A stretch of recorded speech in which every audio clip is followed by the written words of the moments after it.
राधे राधे मित्रों, जय श्री कृष्णा, जय श्री श्याम। कैसे हैं आप? आशा करती हूँ कि आप सभी बहुत अच्छे होंगे।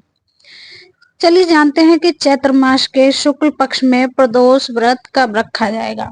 यह जानना बहुत जरूरी है क्योंकि इस दिन देवों के देव महादेव की पूजा और व्रत करने पर व्यक्ति के जीवन में खुशियां आती हैं। इतना ही नहीं, इस व्रत को जो भी व्यक्ति विधि विधान और तन मन धन से करता है उसे 100 गाय दान करने के बराबर फल प्राप्त होता है और सभी दुख दूर हो जाते हैं।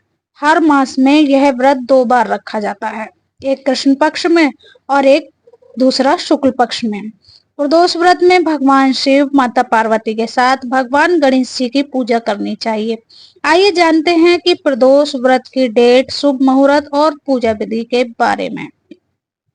प्रदोष व्रत 2024, डेट और शुभ मुहूर्त।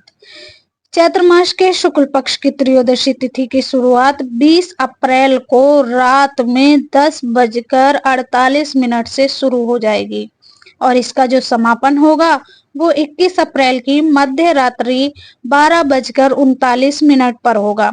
तो ऐसे में 21 अप्रैल को ही किया जाएगा प्रदोष व्रत। इस बार प्रदोष व्रत में मित्र योग का शुभ संयोग बन रहा है। उत्तरा फाल्गुनी नक्षत्र में प्रदोष व्रत रखा जाएगा। उत्तरा फाल्गुनी राशि चक्र का 12वां नक्षत्र है। उत्तरा फाल्गुनी और मित्र योग में भगवान शिव जी की पूजा करना तो विशेष ही माना जाता है। तो चलिए पूजा विधि के बारे में जान लेते हैं। प्रदोष व्रत के दिन सुबह स्नान आदि करें और साफ वस्त्र धारण कर लें। इसके बाद मंदिर की साफ सफाई करें और गंगा जल का छिड़काव कर शुद्ध कर दें। फिर भगवान शिव का स्मरण करते हुए प्रदोष व्रत का संकल्प ले लें। कोई भी व्रत करने से पहले उसका संकल्प जरूर लिया जाता है। अब भगवान शिव को समी के फूल, धतूरा और बेल पत्र चढ़ाएं, जो कि भगवान भोलेनाथ को बहुत ही अधिक प्रिय है। इसके बाद भगवान शिव को सफेद चंदन, कुमकुम का तिलक लगाएं। भगवान को चंदन का ही तिलक लगाया जाता है। रोली या फिर सिंदूर का तिलक भगवान को नहीं लगाया जाता है, भोलेनाथ भगवान को।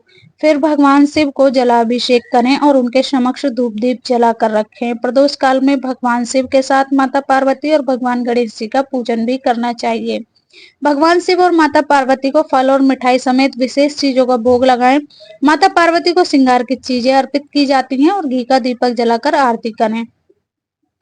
पंडितों के द्वारा कुछ दान पुण्य करने की भी विधि बताई गई है कि ब्राह्मणों को दान कर देना शुभ माना जाता है प्रदोष व्रत के दिन। तो चलिए प्रदोष व्रत के दिन क्या किया जाता है। प्रदोष व्रत के दिन उपवास रखना चाहिए। इस दिन भगवान शिव की विधि विधान के साथ पूजा अर्चना करें।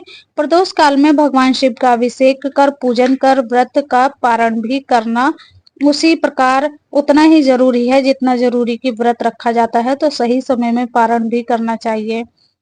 तो यही है प्रदोष व्रत की पूजा विधि और इसका महत्व क्या है, चलिए ये भी जान लेते हैं। प्रदोष व्रत करने वाले व्यक्ति को उत्तम लोक की प्राप्ति होती है। इस दिन भोलेनाथ की विशेष पूजा अर्चना की जाती है। त्रयोदशी यानी कि प्रदोष व्रत करने वाले को 100 गाय दान करने के बराबर ही फल प्राप्त होता है।